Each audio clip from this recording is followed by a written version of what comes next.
أعوذ بالله من الشيطان الرجيم. بسم الله الرحمن الرحيم. لا أقسم بيوم القيامة ولا أقسم بالنفس اللوامة أيحسب الإنسان أن لن نجمع عظامه بلى قادرين على أن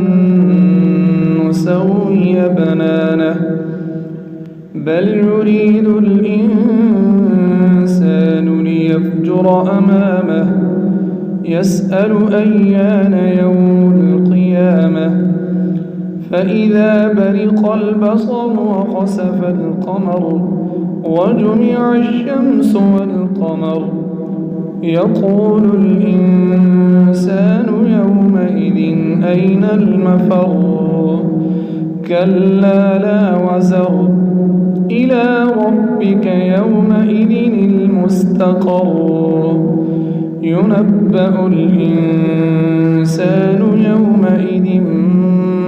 بما قدم وأخر بل الإنسان على نفسه بصيرة ولو ألقى معاذيره لا تحرك به لسانك لتعجل به إن علينا جمعه وقرآنه فإذا قرأناه فاتبع قرآنه ثم إن علينا بيانه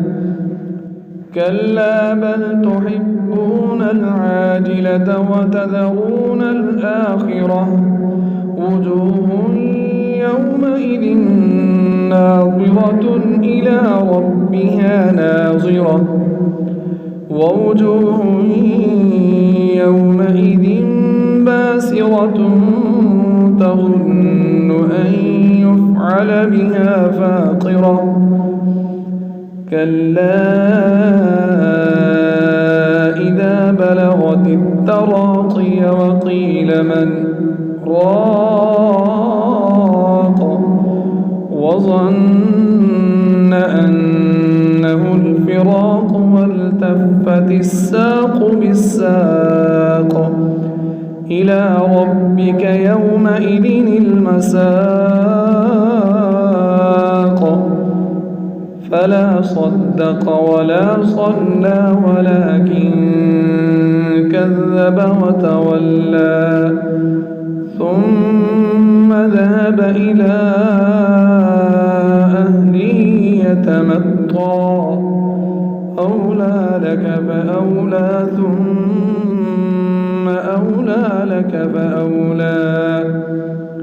أيحسب الإنسان أن يترك سدى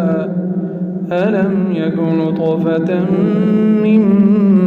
مني يمنى ثم كان علقة فخلق فسوى فجعل منه الزوجين الذكر والأنثى أليس ذلك بقادر على أن يحيي الموتى صدق الله العظيم.